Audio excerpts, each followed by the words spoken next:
Taking the legs out wide to Upavishta Konasana. Stretch your inner feet, your inner thighs. And slowly make your way forward through the legs to whatever degree your body is able to accommodate at this moment.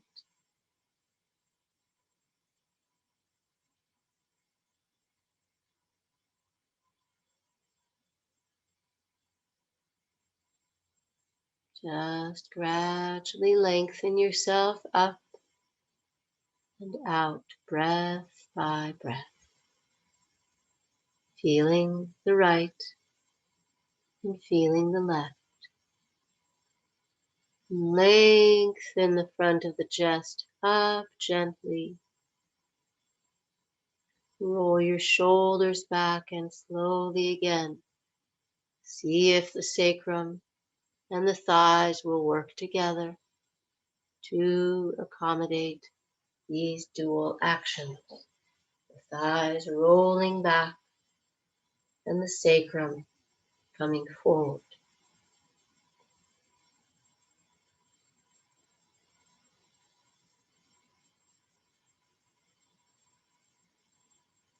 Keep gently relaxing the root of each of your thigh bones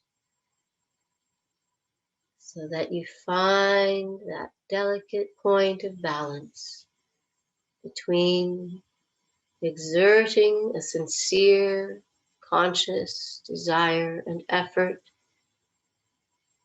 awakening your own tapas,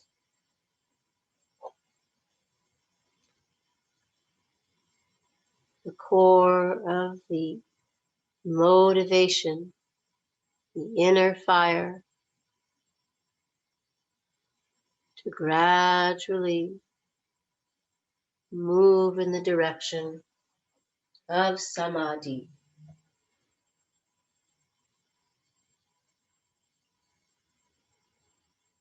And at the same time,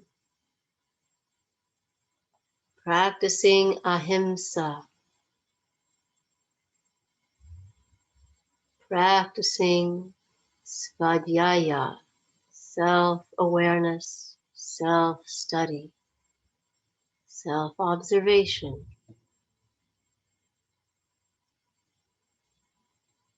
Good, please come up, turning to the right, extending left to right foot.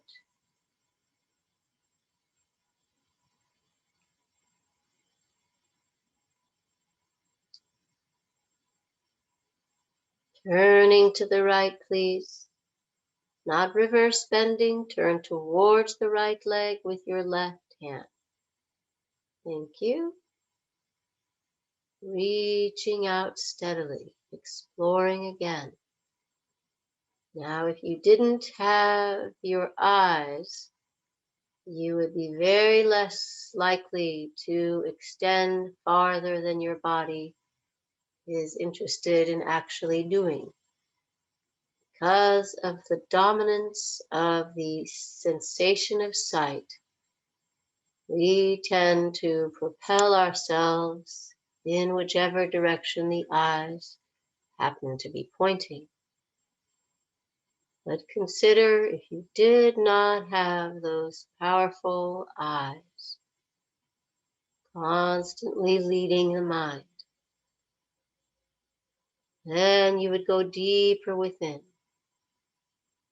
and sense with greater accuracy, greater delicacy, where precisely is the dividing line between the left thigh opening outward and the left hip and torso gently extending themselves to the right.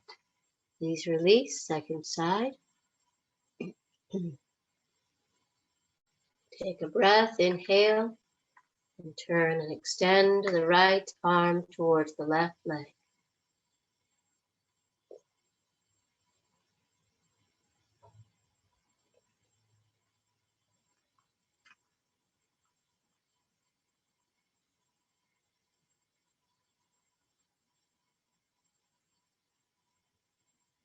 We all know that when we have a problem with a particular other human being, it's ever so much easier to want the other person to change. We all have that experience, I'm sure, many times, where we want the other person to do it differently so as to cause us less of a problem. And over again, we fall into that trap and feel quite entirely justified in our desire and our perceptions. It is clearly the other person who should do it differently rather than us. Please release. Thank you. Up you come. Thank you. Supta Baddha Konasana. But when we are doing these asanas and attempting to gradually increase our ability, enhance our capacity, and we are needing to work exactly in this way of observing which part of the leg is going that way and which part of the leg is going this way, and how do I gradually increase my ability without always making only one part do something different, rather than distributing the request for change in a more equitable fashion. Lying on your back, please, Karola. Supta Baddha Konasana. Thank you. I know you missed that little detail, that ever important detail. Yes, you too, Teresa. I must have said it rather quietly. It is surely my fault. uh, Please allow the shoulders to fall to the floor. Allow the internal organs to fall towards the back of the body.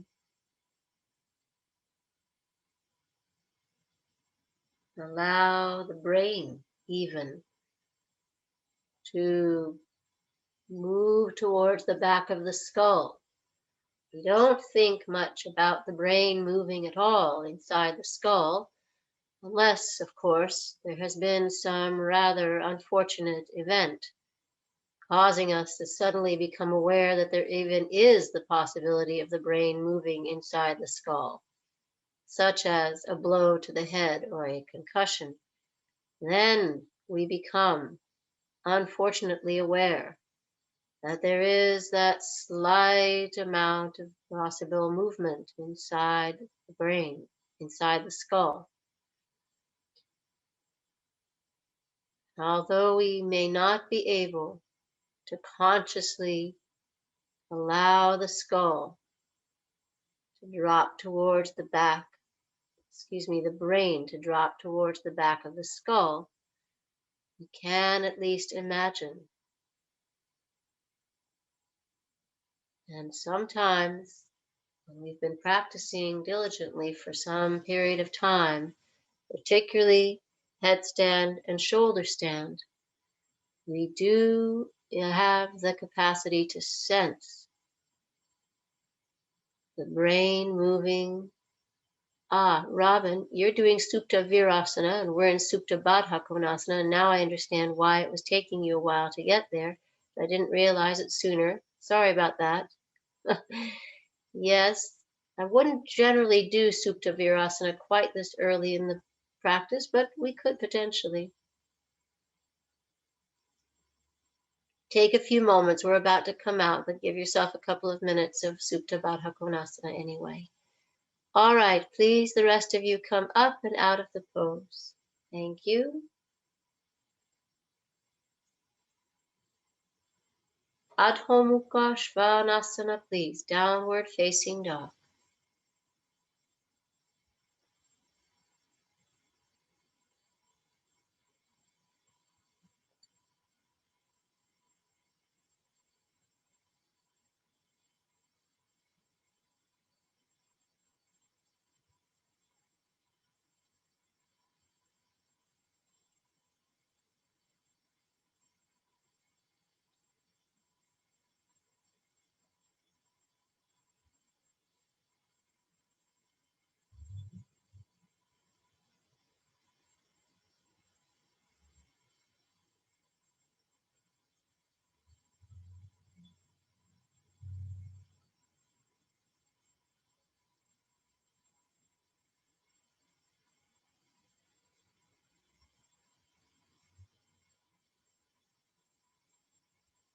Please raise the hips and the sitting bones up high.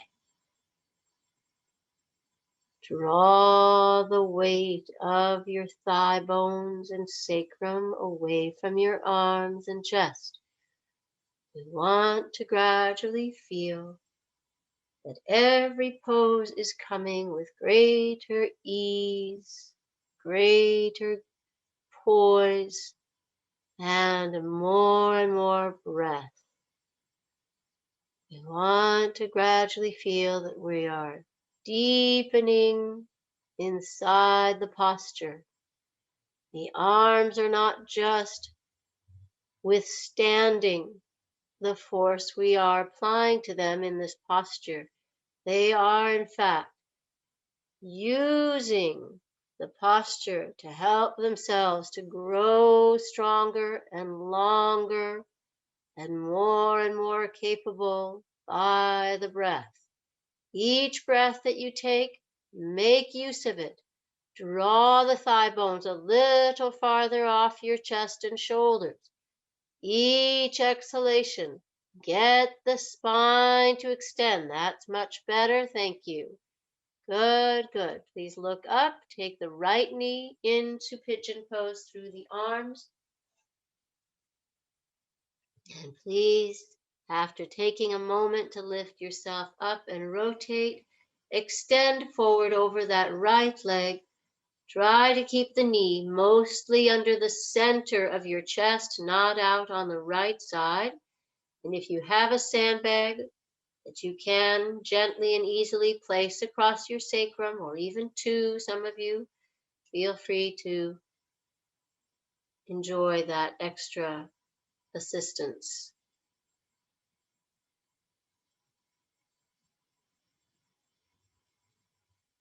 Then rest the head upon your floor or your forearms or whatever object you need to be able to fully rest the frontal cortex. This, as we know, is a primary region of a great deal of our analytic thinking, as far as we can tell.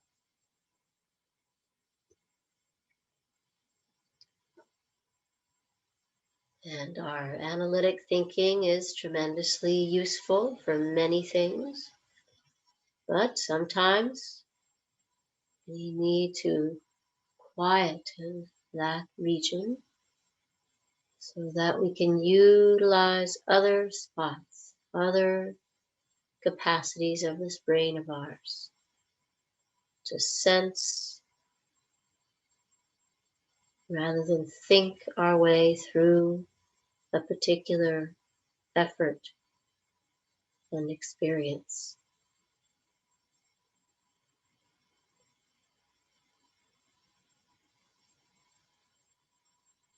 Let that left hip soften and open on the left side. And let the deep region of that right thigh descend as well. Good, please. Up you go. Adho Mukha Svanasana once more. Inhale, lift, and stretch back.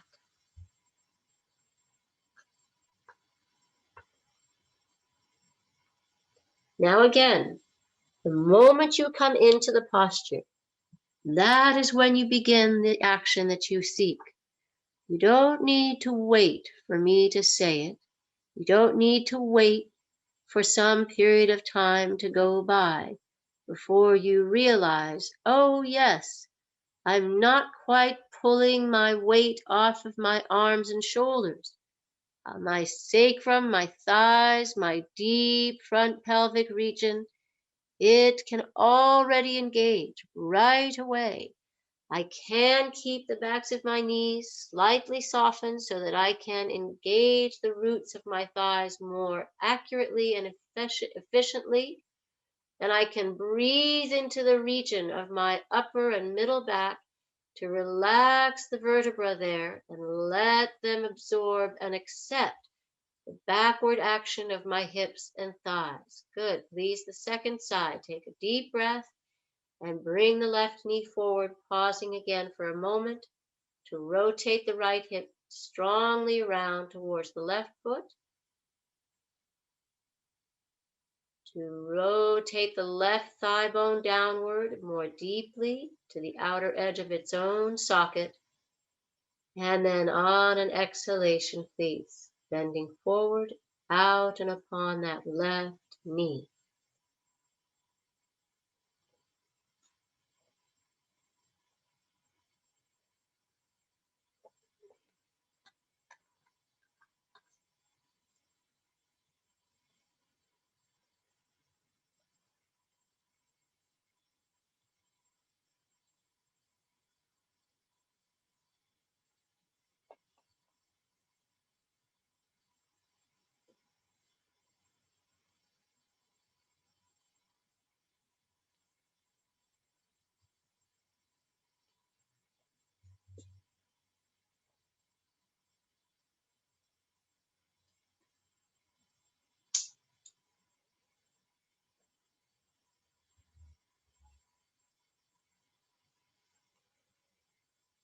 We observe our breath. We observe our eyes. We observe the ears. We observe the thoughts.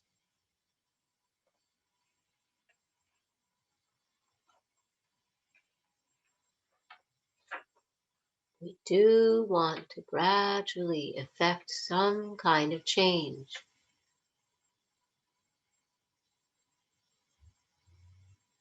What precisely is it?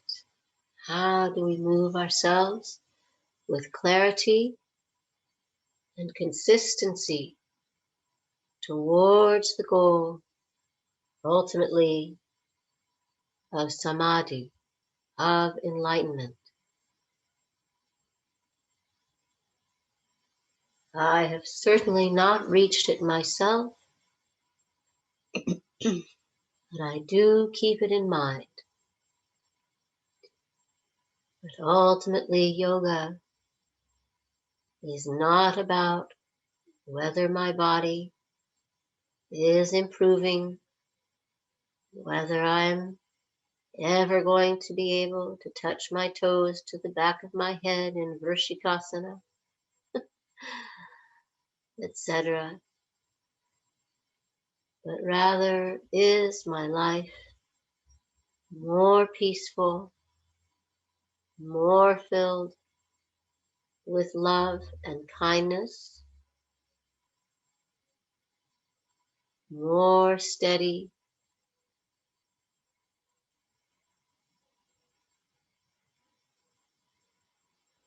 more joyful? And then can I extend those qualities outward from myself to everyone else that I may come in contact with? Good. Please lift yourself up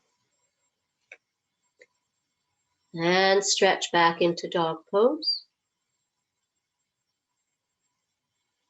Take a nice deep breath. Raise yourself up once again. And do not hesitate or wait for something to happen. Rather, spread those toes and fingers wide open. Take a breath and expand your shoulder blades away from your spine. And using the exhalation, simultaneously raise the buttocks and hips up high and open the middle of your upper back. Allow the chest to flow open. Think of Urdhva Dhanurasana, your arms over your head, your feet upon the ground. You've taken your breath, you've exhaled and slowly lifted your spine and torso up off the floor with your armpits opening, your hips and thighs opening, and the spine flowing. Please come forward to plank, bringing your shoulders directly over the base of those wrists. If you need to come down onto an elbow or forearm, of course, do that. But take care that you take your elbows a little farther forward away from your feet so that your buttocks are not elevating themselves up. You can do it on your fingers and hands, rather on your palms, please do. Going over to Vasishtasana on the right side now. Swivel onto the outer right foot, thank you. Bring that right elbow directly under the shoulder, those of you who are in the position of your elbow on the floor. Those of you in the full extension of your arm, gently bringing the tailbone forward and the thighs firmly back. We open the chest from the base of the hand all the way up into the top arm. Be calm, be steady. Good. Back down, thank you, to dog pose.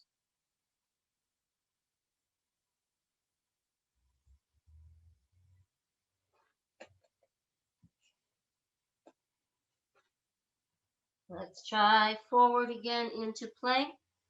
Pause for a moment. Establish the firm straightness of your arms, the lift and lightness of your chest, and the release of the hips and the groins. Take another breath.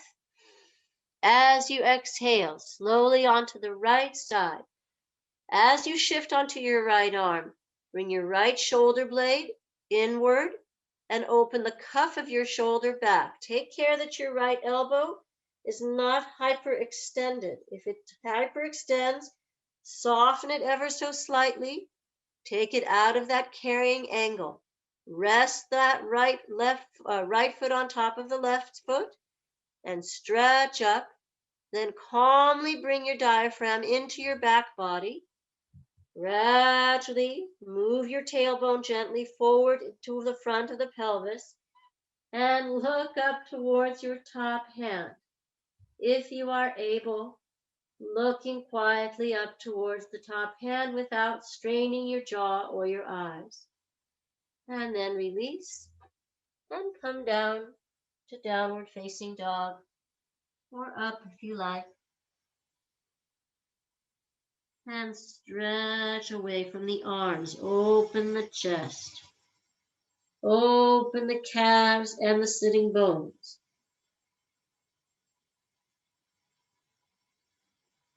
And look up, take a breath. Please bring the left foot forward, leaving the right leg behind you in lunge. Bend the left knee deeply forward into lunge. Take another breath. Walk the left foot slightly farther out and bend your right knee gently to the ground. Release the right knee to the floor. Chris, I like to have the right, oh yeah, you do have the right leg behind you, I'm sorry. Sometimes it's hard to tell from here. So release the front of the right thigh deeper towards the floor, please. And breathe into the front of the pelvis.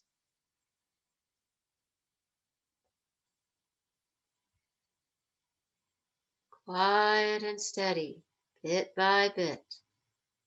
Stay forward over your left leg, tuck your right toes underneath. Yep, lift the right foot off the floor slightly, tuck the toes, good. Then slowly push from the toes, the big toe in particular, and move that right leg closer to the floor. Gently push from your toes. Keep your knee on the floor this time. Very lightly push the right big toe into the floor. Move your right groin deeper to the ground. Breath by breath, release. Now relax the top of the foot down. Good. Once again, tuck the toes under. Inhale, raise the right knee gently up off the floor. Lift the hips and go to dog pose once again.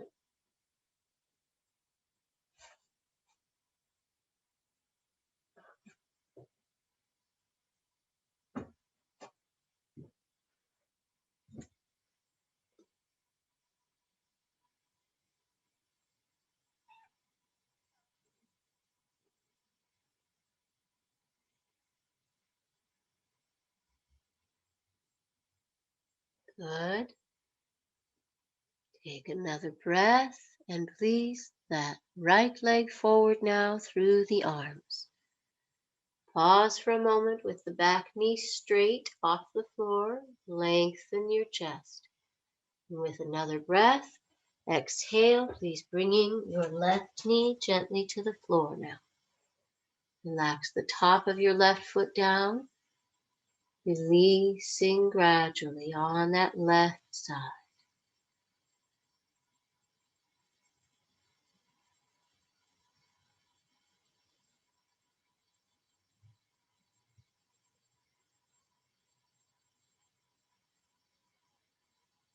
Little bit at a time. Let the hip and thigh gradually come forward. Relax. Move away from any fearful sensations or thoughts and deeper into the actual posture, into the breath. Oh, Robin, your cats are being very sweet together. One is grooming the other. Very adorable. All right.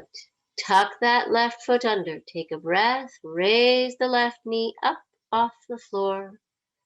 Just a moment. Yes, yes. Then release it back down. Keep the toes tucked under. And from the toes, gently coax a little more movement, particularly the big toe behind you.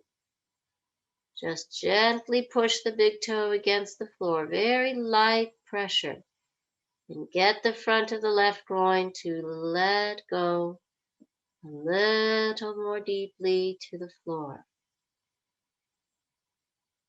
Breathe and let your breath go right into the depth of the pelvis on the left side.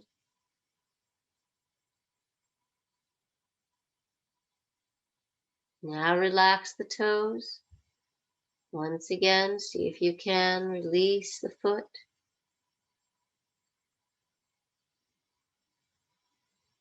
Without force, simply with breath. And then tuck the toes under once more. Inhale. Raise your left knee gently up off the floor. Press along your inner left leg. And lift the right hip and come back to downward facing dog once more.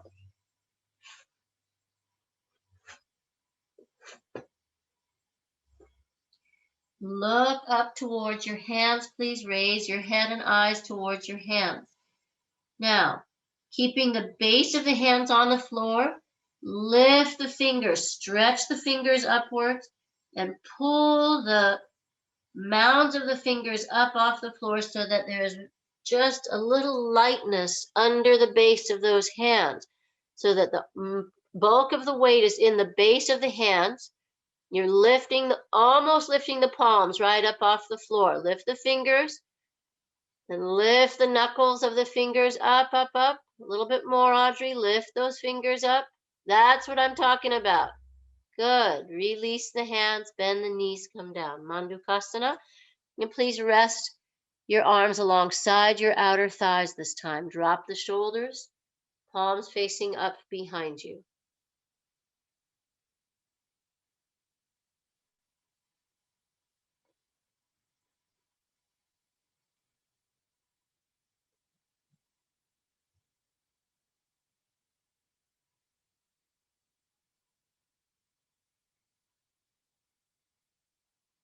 Okay, good.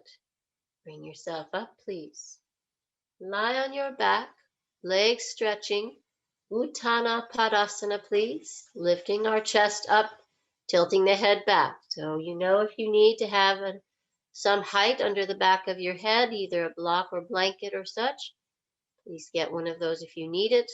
I don't think most of you do, but one or two of you may. Today, Audrey, you may find it very helpful to have something for your head. Yes, good. Okay, so legs outstretched on the floor. If you can, place your feet up against a firm object, whatever that may be. Everybody ready? Rosie, I see you just sent me a message. Let me take a look. Yes, well.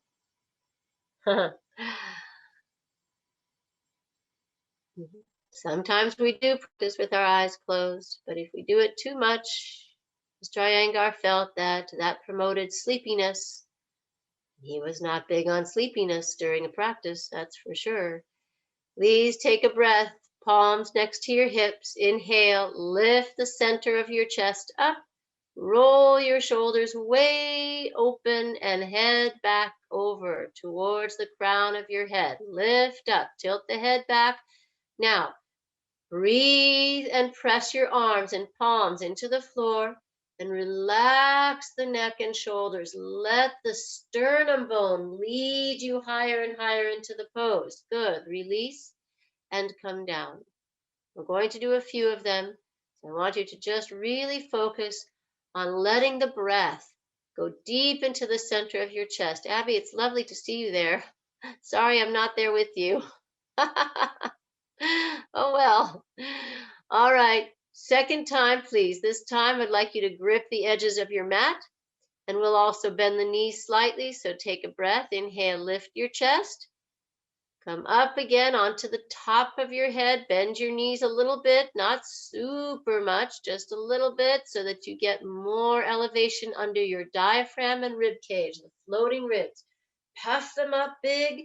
Roll your shoulders way down beneath you. Open the sides of your ribs and then release gently and back down. Lower the head towards the chest. Relax your jaw, your forehead, your eyes.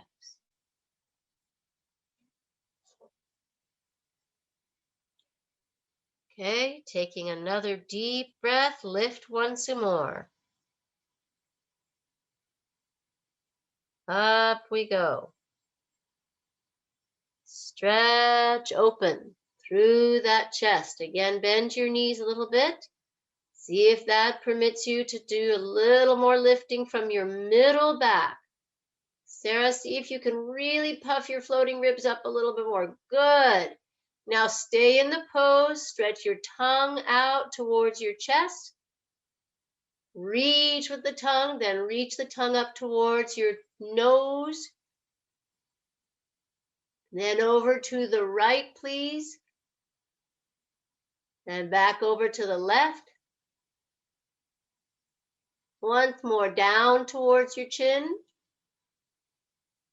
And again up towards your nose. And release and come down. Thank you. Let the head descend. Relax your breath. Relax your chest. Let your eyes recede.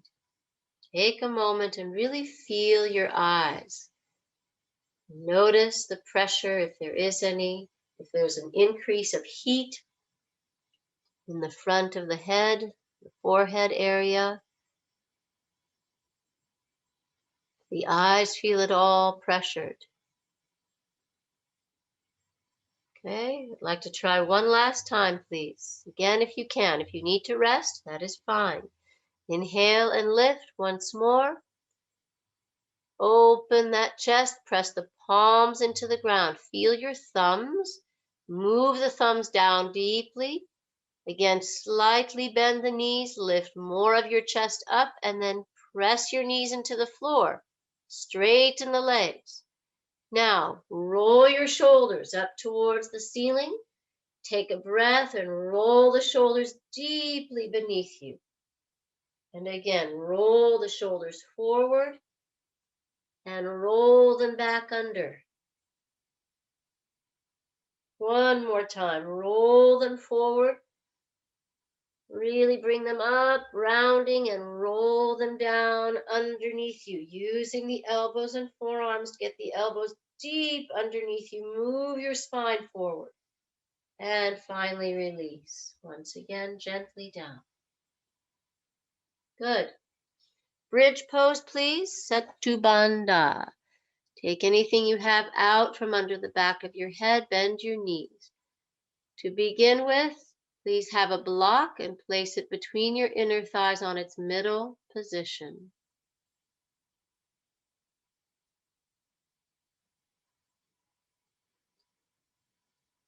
Now, before we come into the pose, I'd like you to take your thumbs to the back of your skull Gently lift your head up off the floor very slightly and lengthen your head. Stretch the back of your skull away from the neck and shoulders and deliberately generate a few more millimeters of length into the vertebra of the cervical spine of the neck. So you don't have to lift the head way up to the chest. That's not the point. The point is to create a little more extension in the neck. It's not the same as bringing the chin to the chest. That's a little different action. We want to actually lengthen the vertebra.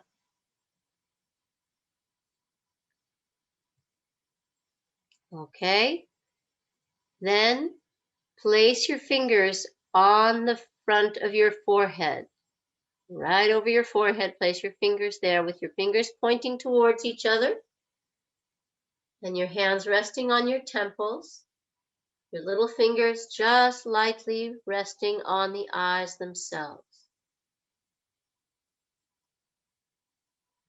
Okay, and with this very gentle action of your hands, just allow the energy from the front of this forehead to move inward slightly.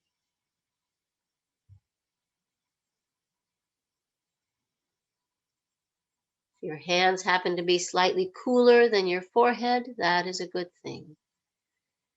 All right, take the hands now next to your hips and thighs. We take a breath, inhale with the block between the two legs on its middle position, not the narrow position, but the middle position. Please take a breath, raise your thighs and hips up evenly. As soon as they are lifted sufficiently, interlace your fingers together behind you, underneath you, I should say, not under the head, underneath your body. And please roll your outer shoulders underneath you bit by bit. Slowly lengthen the shoulder cuffs away from the base of the skull. Feel that length.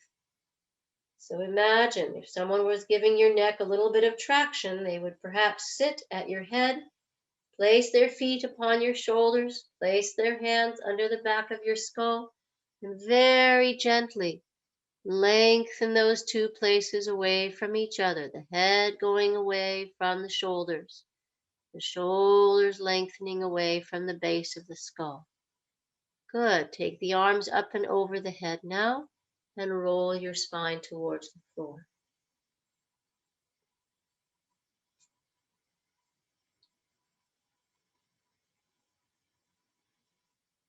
Just pause and breathe, nothing fancy. Okay, a second time. Please take the hands next to your hips now. With the block, inhale, raising the pelvis evenly up. Press your inner feet to the floor. Lift your pelvis up and up. Now we want to find the balance between activating the legs and relaxing the hips and thighs at the same time. The pose won't come if we are gradually tightening and holding back on the front of the pelvis, the thighs, and the groins. We have to let go so that that region can open and expand and be breathed into. Gently lift the heels up off the floor. Come up onto your toes. Now, bend your elbows and put your fingers underneath your buttocks as far up as you can and push your hips up a little higher. Bring the toes in slightly closer to the hands and elbows, just a little bit. And then stretch your heels downward toward the floor. Keep the pelvis and the hips this high, if not even more. Good. Release the arms over your head again. And slowly curl down once more. Thank you, thank you. Please again, Adho Mukha Svanasana.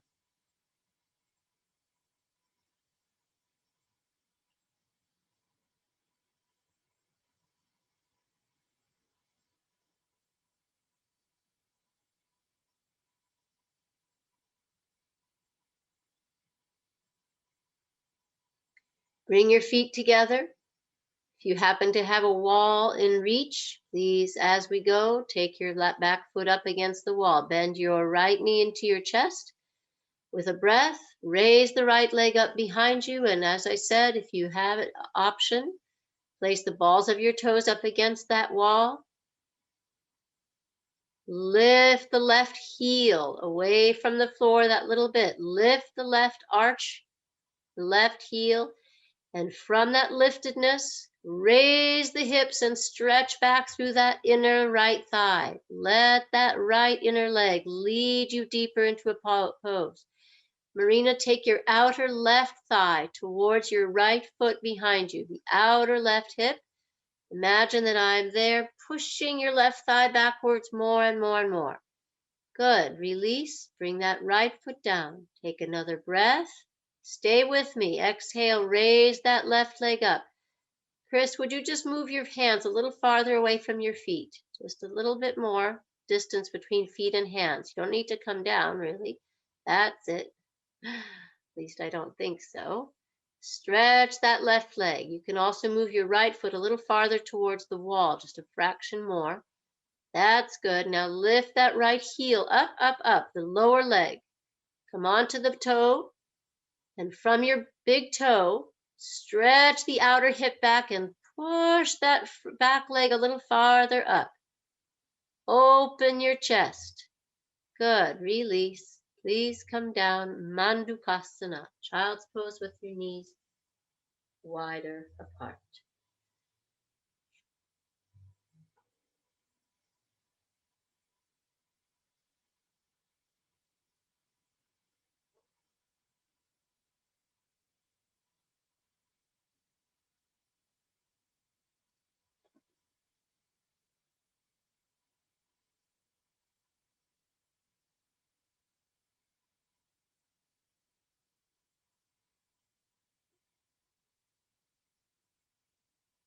Good. Please come up. Ardha Chandrasana, half moon pose. Please take your feet 3.5 to 4 feet apart. Feel free to use any prop you wish, of course, for today. And we take a breath. Arms are open, shoulders are soft. Turning in those legs. Take a breath in, exhale.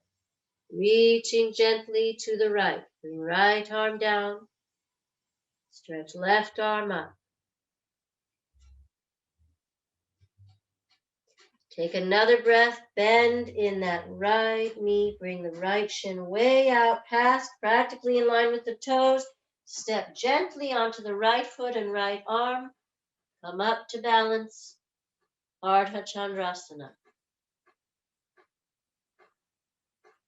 Look down at your right foot for a few moments. Spread the right foot out into the floor, particularly expand from the little toe to the big toe. And from the outer edge of your heel to the inner edge of your heel, let the foot open into the floor. Really spread it outward. Then keeping the foot open, lift and energize from your inner foot, along your inner shin, along your inner knee, all the way up along the inner thigh, and right up to the inner edge of the left hip. Let the left hip stretch up away from the right inner foot. So the more the right inner foot contacts the floor, the more you can open the left hip, quiet and steady. Finally, look up towards your left hand. Let the gaze travel up the inner hand and arm. Breathe, inhale, exhale, stretch open. And then bend in the right knee. Slowly find your floor with your left foot. Straighten the right leg. Inhale, and up you come. Okay, let's try going to the left, please. Thank you.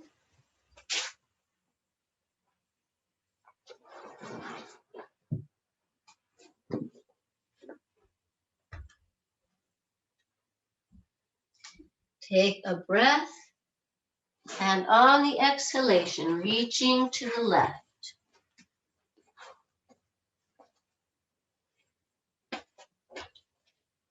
We pause for a moment in triangle pose.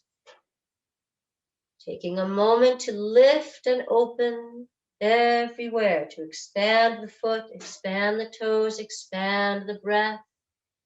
Take another breath in.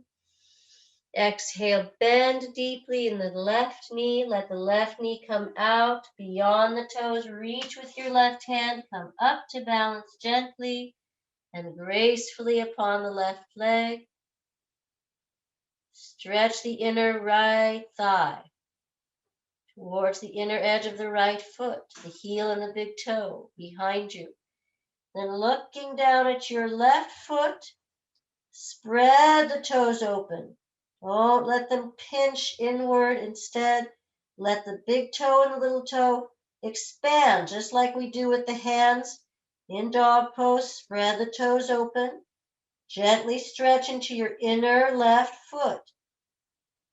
So the communication is there across the corners of each of your foot, your big toe to your outer heel, your little toe to your inner heel, and then slowly lengthen the energy from the foot up along your inner left leg, through your inner left knee and thigh, right up to the right groin. Look up towards your right hand. Keep thinking about the foot opening into the ground. And let that length come into your top arm. Like in Vasisthasana. Open the chest. And then gently bend your left knee. Slowly, slowly, slowly. Lower the right leg and straighten the left. Look up towards your right hand, and inhale, draw yourself up. Good, release the arms, coming forward, Prasarita, Paruttanasana.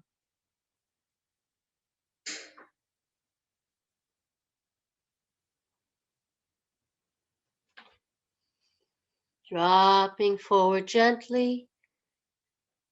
Please keep the legs vibrant.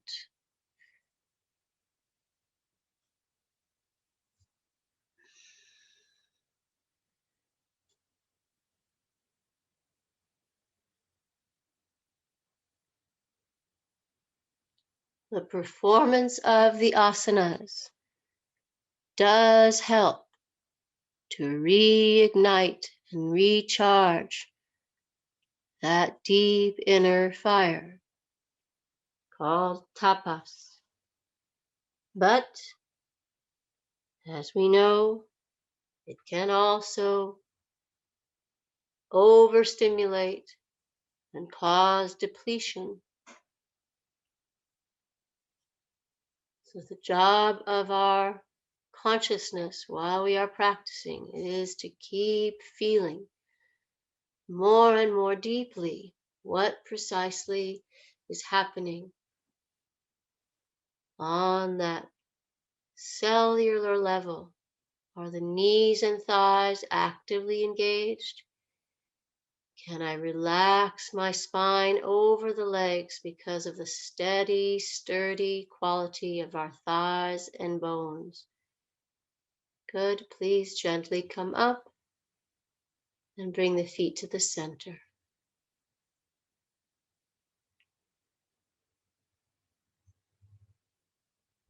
Relax your arms and shoulders. Relax your jaw. Any unnecessary tension in those fingers. And sense again the pressure within the eyes.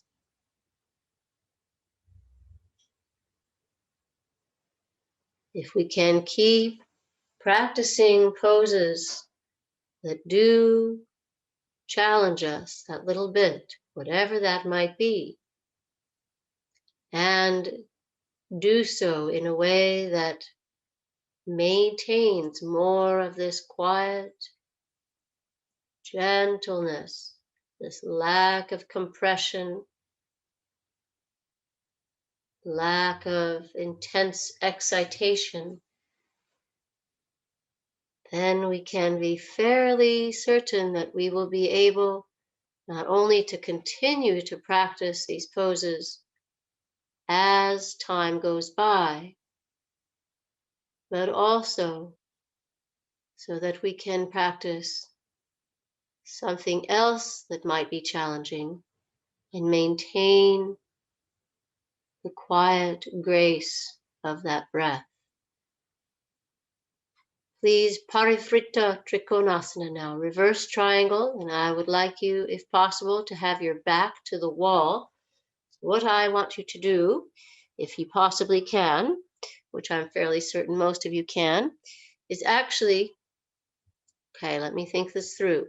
You're going to have your right leg forward and left leg back. However, because I want you to turn your back towards the wall when you come into the twist, what you're going to do, let's see if I can get this right. Okay, let me just make sure I'm getting this correctly. No, not like that. Yes, like that. Okay, so you're going to stand with your left hip adjacent to the wall, okay? And get a block, please. You're going to need a block. Your left hip adjacent to the wall. Yes, that's correct. Right leg forward, left leg back. Left hip adjacent to the wall. I'm going to make sure everybody's with me here first before we come into the pose. Okay? Good, good, good. Have your block. Okay. Everybody ready? Teresa? Right leg forward, left leg back. You got it correctly. Get your block. Okay, great. Lift the arms, please. Turn towards that right leg. Now, before you come into the pose, feel your inner right foot upon the ground and lift just like we did in our Ardha Chandrasana. Lift from the inner foot all the way up to the inner groin and all the way into the back heel. Exhale, come forward, torso coming forward. Bring left arm down onto your block and right arm up, and try to bring your shoulder blades closer to the wall. You may need to scooch in, but bring your shoulders to the wall. Okay, Chris, bring your shoulders to the wall. You had it right. Yeah, like that. Okay. That's my cat squeaking. Now, bend your right knee slightly. Bend your front knee. That's it. Now, using the hand upon the block, push your upper back closer to the wall. You may need to go a little higher with that lower hand, but use that right arm to move the left chest closer to the wall and then slowly straighten the back of the right leg. Okay, repeat. Bend right knee. Take a breath. Use that front arm, maybe even pick up the block and carry it to the outside of your right foot. You might try that. Move the block to the outer right foot. And then pushing against the block, open your chest towards the wall more and slowly straighten your front leg. All right, good. Release and come up and out of the pose. Slowly is good. Second side, turn around. Excuse me, Marina, make sure when you do the pose, your back foot should still be slightly turned outward, okay? It looked like it was just about parallel to the front leg. You want it to resist that rotation a little bit. I'll make sure of it the other side. Okay, right leg back, left leg forward, as you know, and right hip adjacent to the wall. Ready? Please extend, arms and chest up nice and high. Back heel firm, inner left foot. Working with the ground. Exhale, come forward. Come here, you. And slowly turn your back towards the wall. Now you may find it helpful to raise the lower hand up a little bit so that the back heel does not lift off the floor. Back heel is important. Raise the lower hand up if need be to keep the back heel from raising itself up. Corolla, you got to switch legs, my dear. Switch those legs, right leg back, left leg forward. We're doing reverse trolling. You did it fine on the first side. No, switch the legs, please. Right leg back, left leg forward. You have your right leg forward. You need to switch the legs. Thank you. Keep yourself to, no, do not change your direction. Just switch the legs. Open that chest. Please bend your left knee now. And turn from the lower arm into the top chest and then slowly straighten the front leg. Your front leg should be your left leg, I hope. Once more, bend the left knee. Keep the right heel down behind you. And then moving from the front arm, turn the shoulder blades to the wall. Bring the head towards the wall, please, and open that left hip.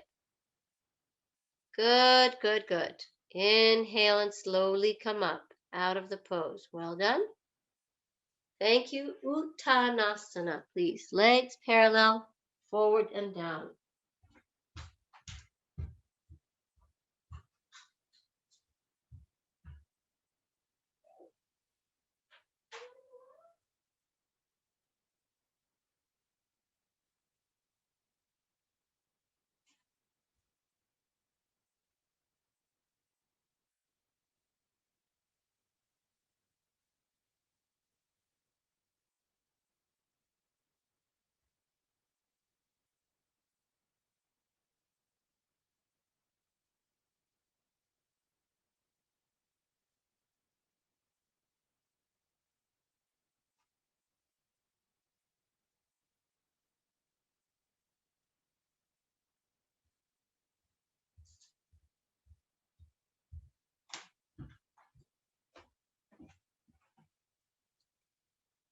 Good, good, good. And now, please, Supta Virasana.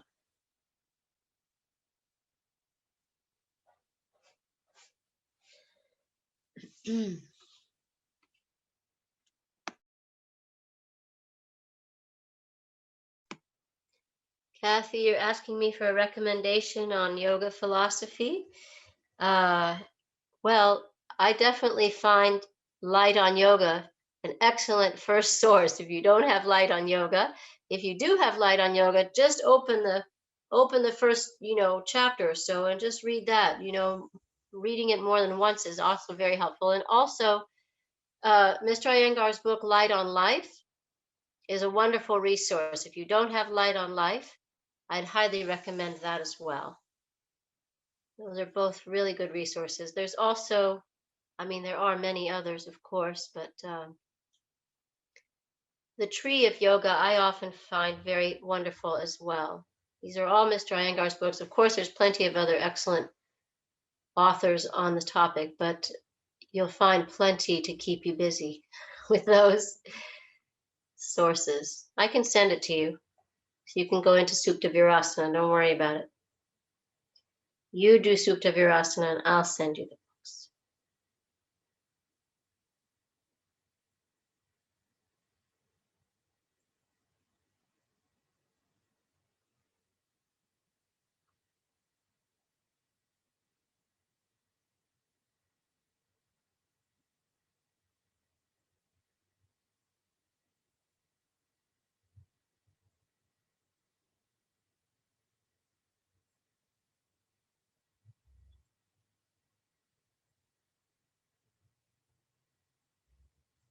Okay, please rest in Supta Virasana now.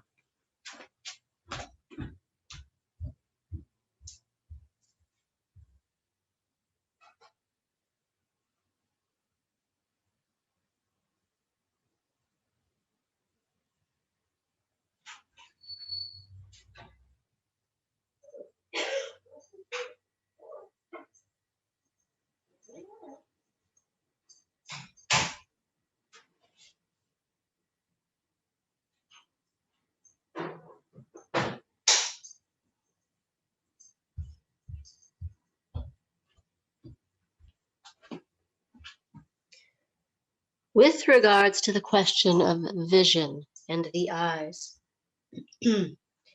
One thing that I think is interesting to observe is to notice for ourselves, when do we unconsciously want to close the eyes? In other words, what postures tend to make us want to close our eyes, and what postures, on the other hand, is it rather difficult to close the eyes in?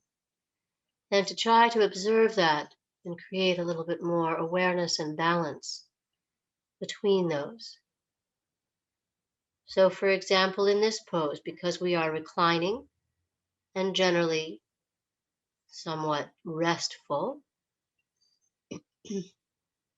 we might assume that the eyes will automatically want to close, but that is not always the case. For many people, it's actually more effort to close the eyes here than it is to leave them open. We want to observe that. Same thing with a forward bend or a twist or an inversion. For instance, in headstand, it's quite challenging to close the eyes because we use them so much for balance. Second side, Sarah, please. Even in shoulder stand, which does not require the eyes for balance. You could easily do shoulder stand with your eyes closed. And yet we don't tend to have an unconscious desire to simply close the eyes in shoulder stand. But as soon as we take the legs into plow pose or Karna Pidasana, it changes. Many people do want to let the eyes close in Halasana or Karna Pidasana, which is the pose with the knees bending towards the side of the head in plow pose. So we want to observe, what is it that makes the eyes want to be open or want to be closed? What's happening on the more subtle levels of the energy in the brain, in the whole body indeed, and particularly what are the eyes sensing and responding to? Please inhale and come up.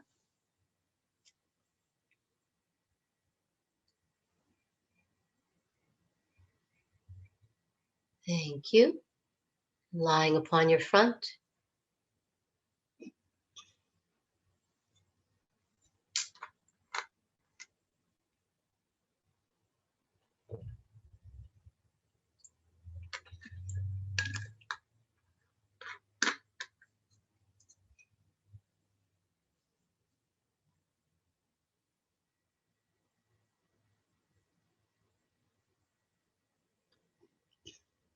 Stretching the legs, please take the hands to the sides of your shoulders, right under the shoulders.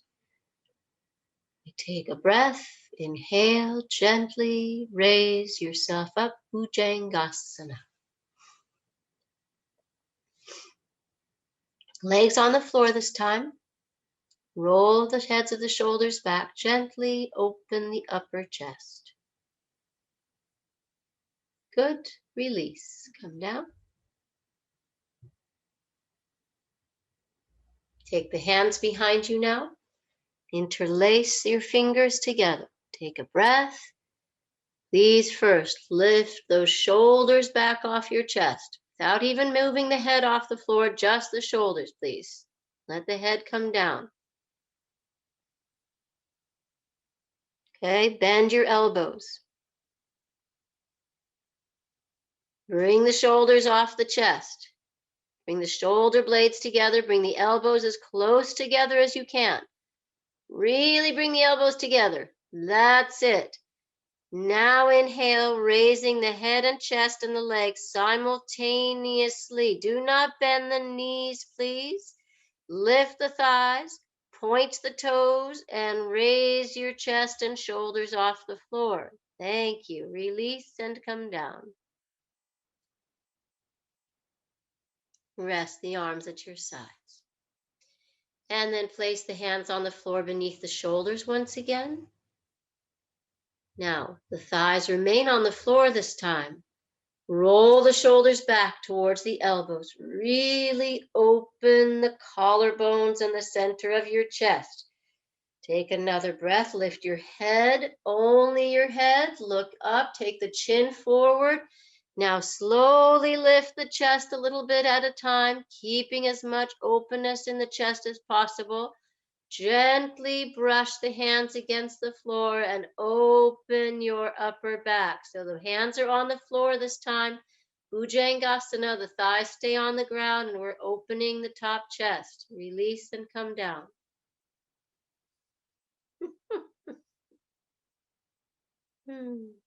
Sorry, not laughing at you, the cats. It was a cat moment. All right. Again, please interlace your fingers together. Change your interlacing, and once more, roll the cuffs of the shoulders off your chest. Gather the shoulder blades inward more and more and more. That's it. Sarah, really think of your shoulders peeling off your chest and draw the inner edge of your shoulder blades towards the front of your chest. Really feel the muscles on either side of your spine and draw them in deeply towards the center. Then inhale, lift your head and come up with your legs, straight knees, please, not bending at those knees perpetually. Come on, Teresa, straighten the legs. I know you can. That's better. Keep pushing downwards with the tops of your feet. Good. Stay in the pose. Stay in the pose. Sorry.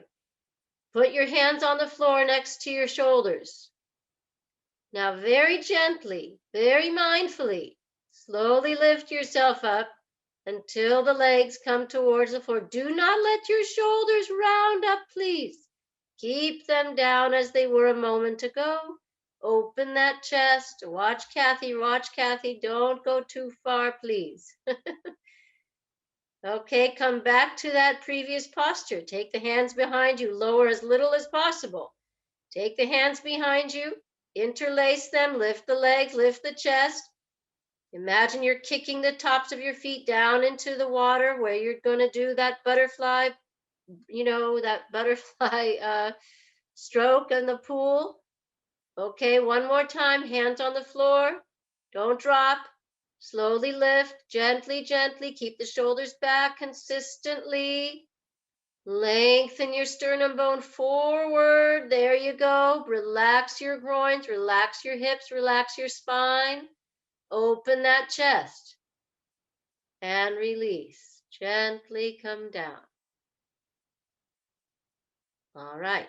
Mandukasana, please. Child's pose, knees apart, resting forward through the thighs.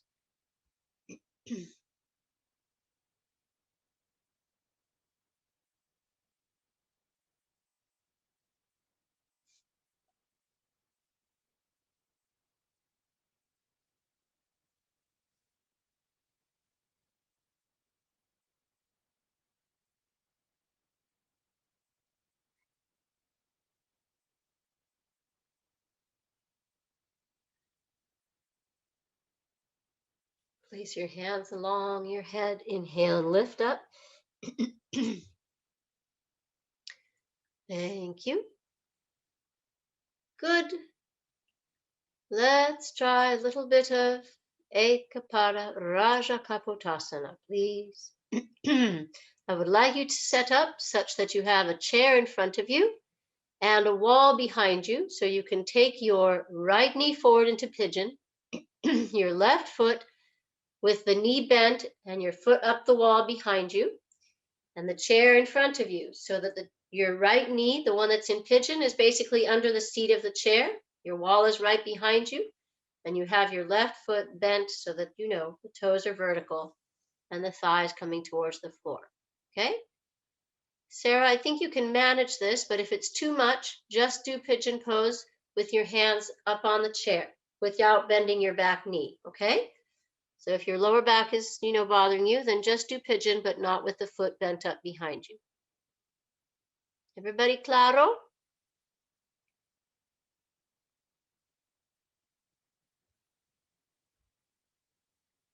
Yep, that's it.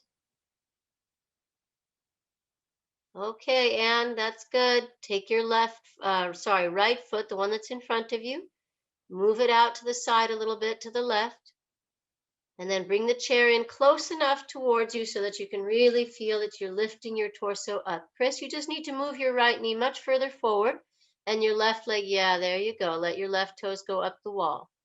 Well done. Yep. Marta, bend your left knee. Take your left toes up the wall.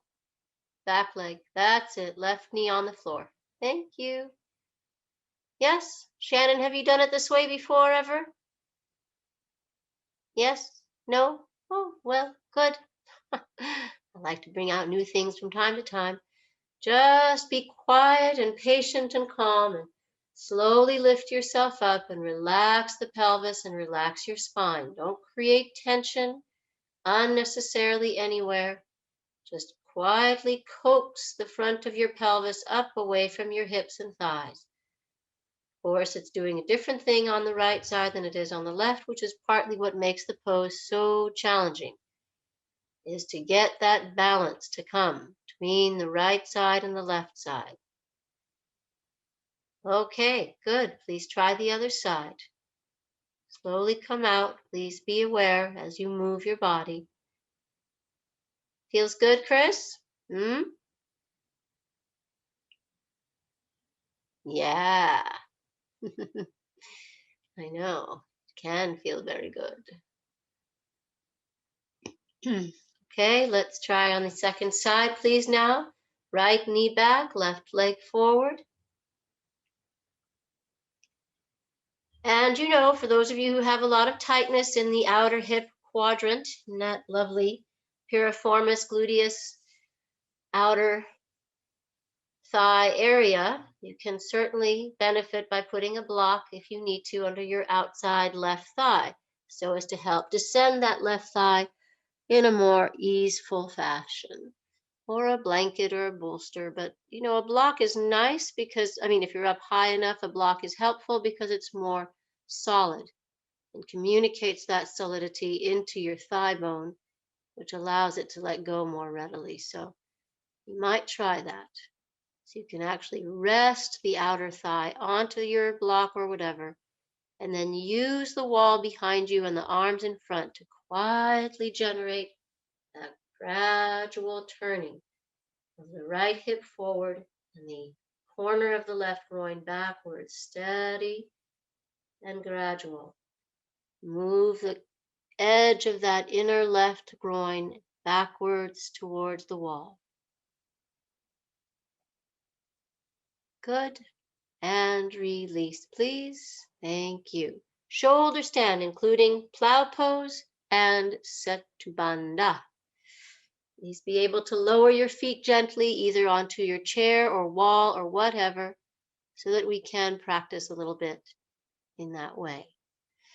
Shannon, I'll be happy to help you. What you want to do is just move your mat a little away from the wall, about a foot or so. Move your mat, or if you're using the orange mat, you might not need to move anything at all. Okay? So put your chair so that all four legs of your chair are on your mat. This is very important. Otherwise, the chair tends to slide away. Okay, so I do want you to now move your chair about a foot away from the wall. Your mat, excuse me, not your chair, your mat. With the chair on it, move it away from the wall. No, not that one, the orange one. The one that the chair is on. Move it away from the wall.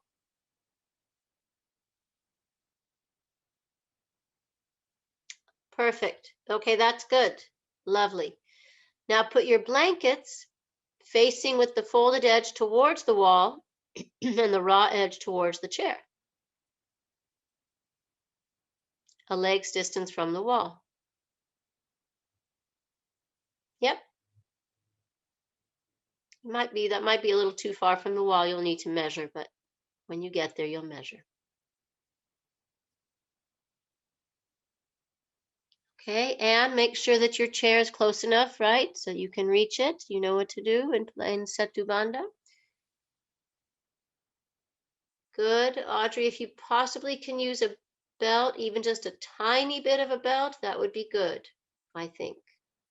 Not tight at all, but just a little bit to bring your elbows in slightly if you can manage it. Okay, so Shannon, 3 blankets at least, or more if you need. Okay, good. Good. Now, Shannon, do you usually measure with walking 3 feet, or do you sit at the edge of your blankets and stretch your legs, or you just have an automatic understanding of the length? Now, you need to sit on top of, not in front of, on top of, so that the buttocks are on the blanket. Don't move the, no, you don't want to move the whole mat. You just want to move the blankets. I think you moved the mat, didn't you? Because your chair also came closer, and we don't want that. Yeah, don't move the mat. Move the blankets. Okay, thank you. I know these little details. Okay, that's good. Now your chair might be a little close to you, but it's better for it to be too close than too far. I just don't know if you'll be able to lift your buttocks up. So if you have to move your chair back, just make sure it's on something that, like your mat, that won't let it slide away from you. Okay, get your belt, please, before you come into the pose. Excuse me, and take your feet up and over to Halasana when ready.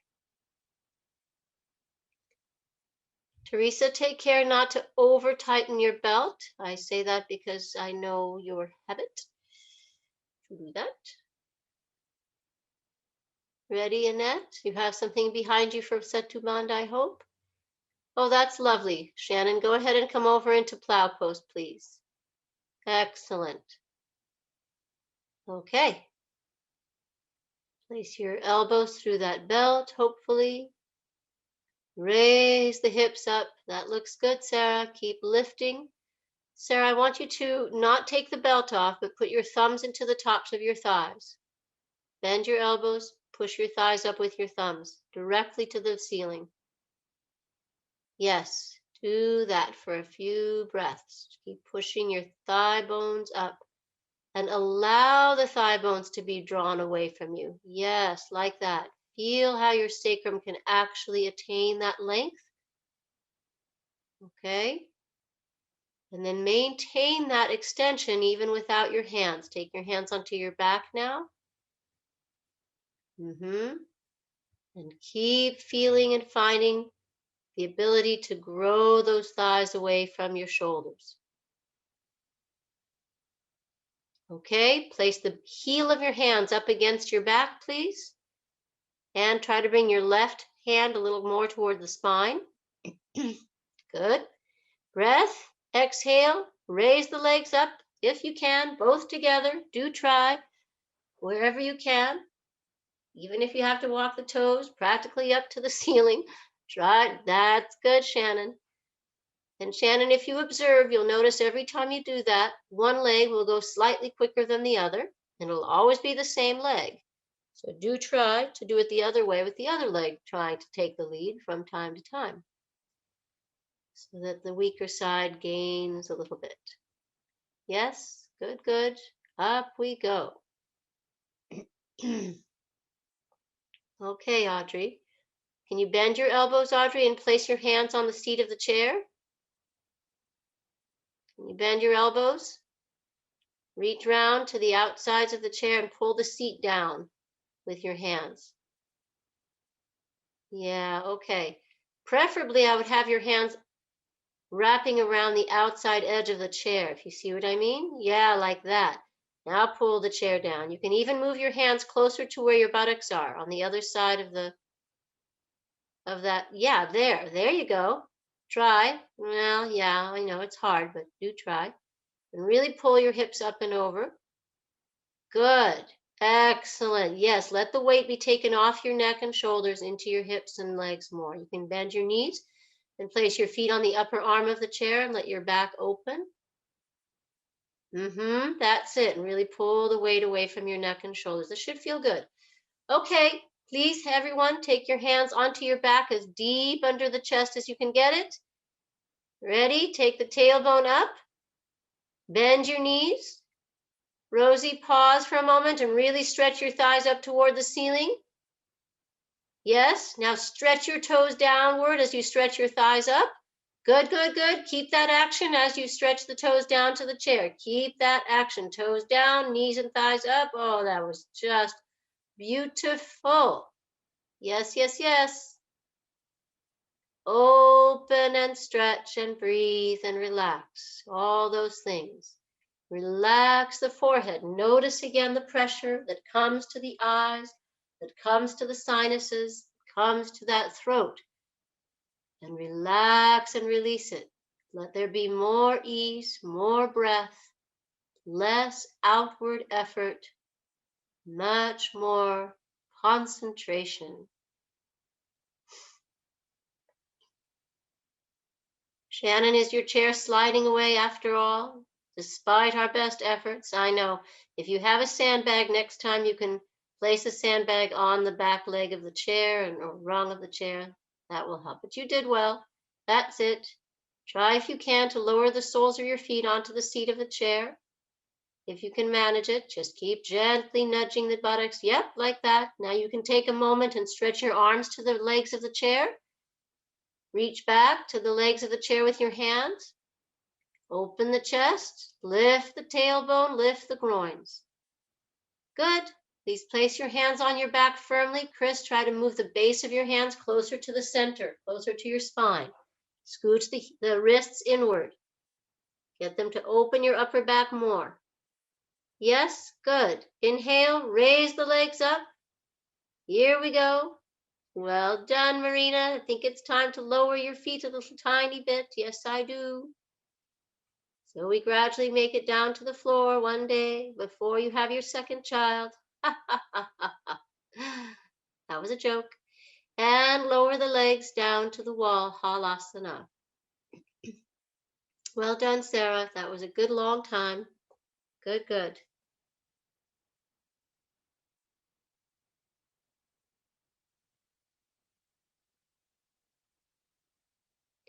Good, Chris. Just keep lifting the lower spine. Right where your fingers are, right where your fingers are, make that lift up.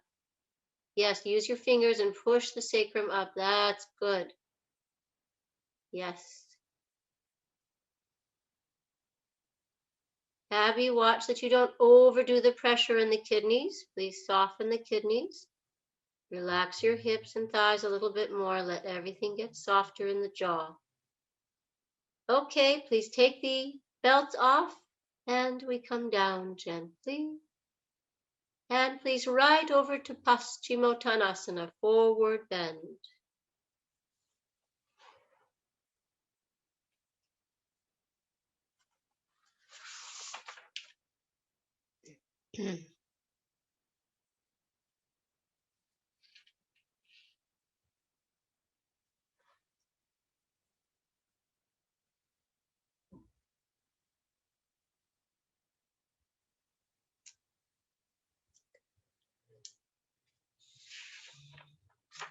And do have your front head supported, please.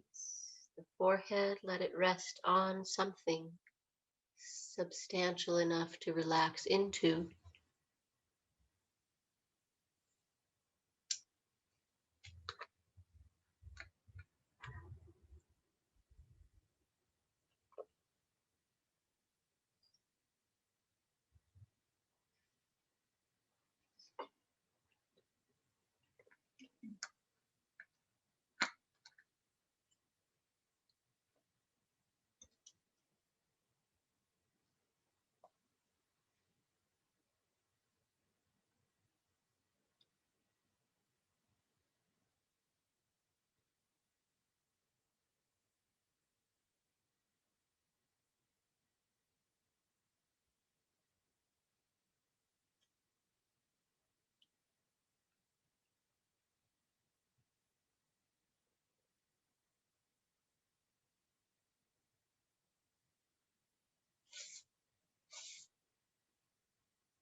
And please, Shavasana.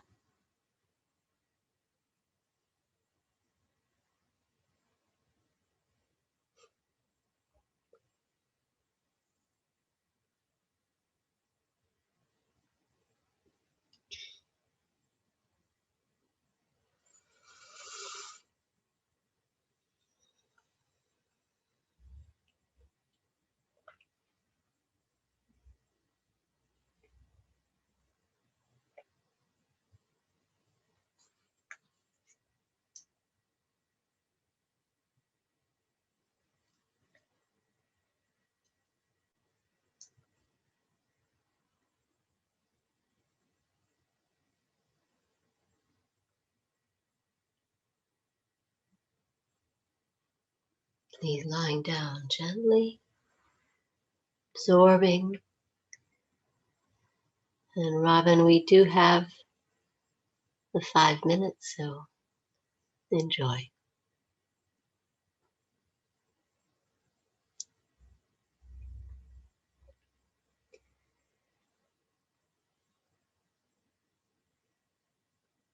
Imitate your cat.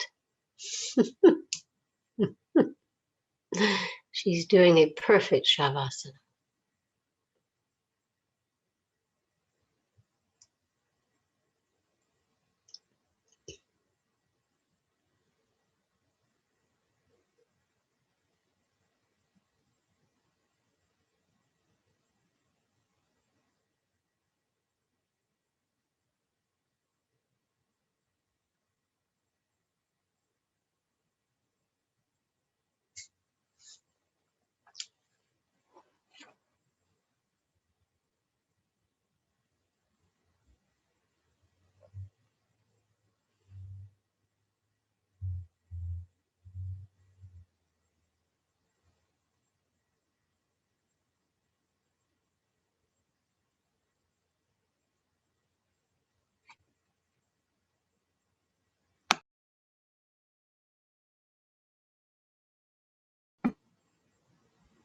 Thank you. Gently coming out. Namaste to you all. Have a great weekend. Take care.